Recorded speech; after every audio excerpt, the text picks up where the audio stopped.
Saudara, senang sekali di segmen ketiga kali ini saya Afla Nadia dapat menemani Anda kembali dalam Serambi Topik. Seperti biasa kita akan bahas mengenai isu-isu menarik dalam harian Serambi Indonesia.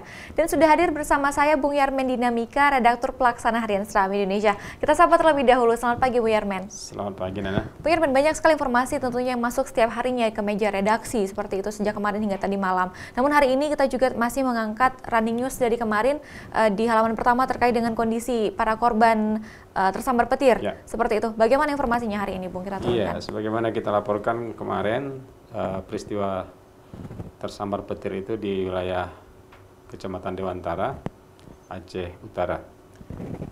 Tepatnya di kawasan Palolada, Komplek ASEAN. Hari ini pemberitaan kita masih berkaitan dengan itu. Running news-nya adalah dari 13 orang yang tersambar petir, 2 meninggal di tempat. 2 lagi kondisinya langsung tidak terlalu parah sehingga diizinkan dokter untuk langsung bisa pulang ke rumahnya pada hari itu.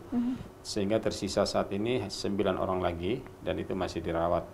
2 hari dirawat pasca peristiwa gempa itu menunjukkan kondisinya memang agak memprihatinkan ya, agak gawat gitu.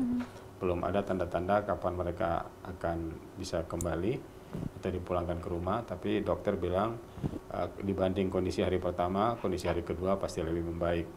Begitupun ada juga gejala yang nampaknya lebih parah. Di antara korban yang 9 itu, satu di antaranya kan pedagang siomay. Pedagang siomay itu mungkin hantaman petirnya lebih dahsyat, sehingga di antara pasien yang dirawat kemarin itu hanya dia yang muntah darah.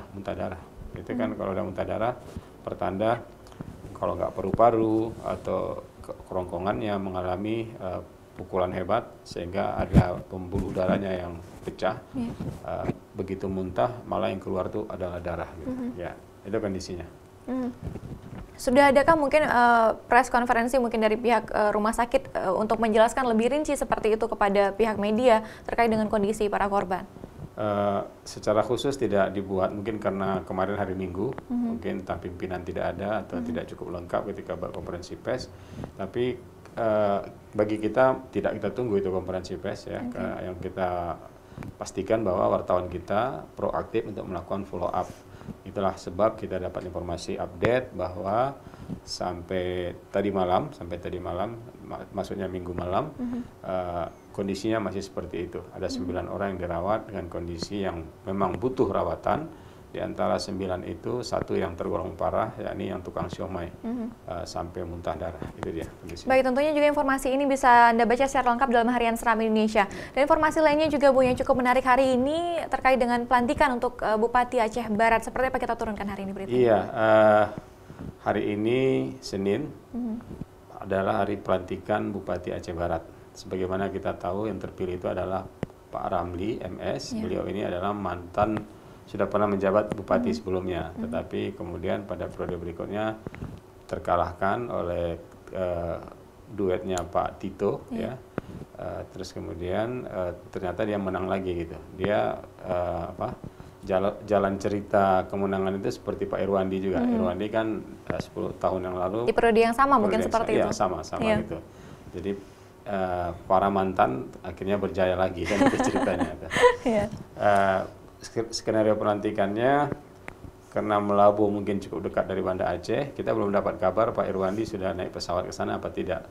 Ya, seperti hari itu ke Aceh Tenggara. Aceh Tenggara kan dia ada 1 hari lebih cepat kan, karena Aceh Tenggara jaraknya jauh dan bisa saja tiba-tiba cuaca buruk sehingga rencana pelantikan bergeser gitu. Jadi Pak Irwandi nggak mau ngambil risiko kalau cuaca tiba-tiba buruk. Tapi untuk Melabuh ini kita sampai tadi malam belum dapat kabar apakah Pak Irwandi juga udah terbang ke sana. Tapi feeling saya belum gitu. Artinya Senin pagi ini ya mungkin saja seperti biasa pukul 7 dia akan terbang ke sana. Ada saja kemungkinannya dia akan terbang bersama Muzakir Manap yang selalu menjadi temannya atau kemungkinan juga Ibu Darwati. Gitu. Ya. Jadi kita tunggu saja. Sedangkan di Melabu pengamanannya dilakukan dengan cukup optimal ya. Hampir 300 aparat keamanan dilibatkan untuk mengantisipasi kalau tiba-tiba ada gangguan. Tapi biasanya dari pengalaman kita udah hampir 17 bupati yang dilantik pasca pilkada yang lalu, termasuk wali kota, itu nggak ada satupun gangguan yang cukup signifikan atau cukup berarti ketika berlangsung pelantikan-pelantikan yang dihadiri oleh Pak Irwandi langsung. Gitu. Ya tentunya juga kita harapkan semoga pelantikan hari ini dapat berjalan dengan lancar seperti itu ya Bung. Dan informasi mungkin yang juga cukup menarik hari ini kita turunkan terkait dengan penyerahan senjata api yang akhir-akhir ini mulai marak terjadi seperti itu. Seperti apa informasi ini Bung? Lagi-lagi informasinya datang dari Melabuh ya. Di sana ada Dandrem Teguh Umar dan Pak Dandrem itu menerima langsung sepucuk senjata yang berasal dari ex-kombatan GAM gitu. Bagi kita ini fenomena yang patut disyukuri karena memang boleh dibilang seperti Nana tadi katakan dalam 2 bulan terakhir sangat banyak senjata-senjata yang tadinya disimpan atau diketahui tempat penimbunannya mungkin oleh ex-kombatan atau memang dia yang simpan sendiri, belakangan ini udah mulai diserahkan satu persatu. Bahkan yang cukup sangat berarti juga adalah mantan gubernur GAM di wilayah sana itu juga udah menyerahkan senjatanya gitu. Ada pernah sekali waktu 2 pucuk sekaligus, selebihnya satu gitu. Tapi ya ini mengindikasikan bahwa perdamaian Aceh itu bergerak bandulnya itu ke arah positif gitu. Artinya orang merasa tidak perlu lagi nyimpan senjata karena tanpa senjata pun dia bisa mencari nafkah dengan baik gitu.